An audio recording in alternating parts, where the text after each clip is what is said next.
Ce sont des produits encore peu utilisés et pourtant ils permettent aux particuliers de faire des économies et de réduire leur volume de déchets. Ce sont les articles d'hygiène durable. Mi-novembre, plusieurs fabricants, principalement alsaciens, étaient présents à la salle des tisserands de Châtenois, l'occasion de montrer au public les techniques existantes. Un rendez-vous organisé par le SMICTOM d'Alsace Centrale. On a lancé une subvention pour l'achat de protection d'hygiène féminine et pour les couches lavables, pour l'achat de 15 couches lavables. Mais en fait, ces produits sont encore un peu méconnus.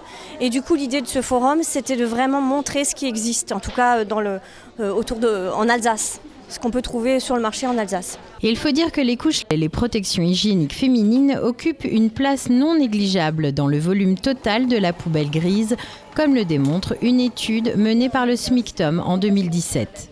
Alors l'idée, c'est bien sûr de réduire les déchets.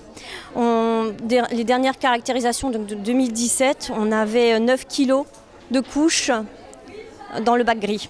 Alors, il n'y a pas que ça. Alors, ça, c'est les couches, simplement. Mais il y a encore tout ce qui est protection d'hygiène féminine jetable.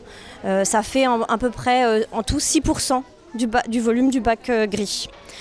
Forcément, on a envie de montrer des alternatives. On n'oblige personne, en tout cas, à y aller.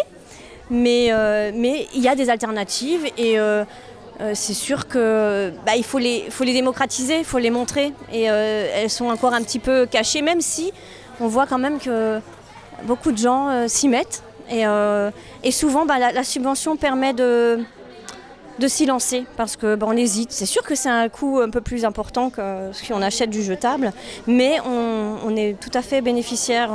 Ça fait vraiment une économie pour le portefeuille de la famille.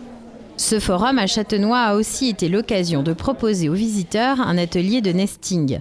Ce projet développé depuis une dizaine d'années dans 7 pays d'Europe a pour vocation de faire découvrir aux parents et aux professionnels de la petite enfance les risques liés à la pollution intérieure. Des solutions sont suggérées pour garantir aux familles un environnement intérieur le plus sain possible.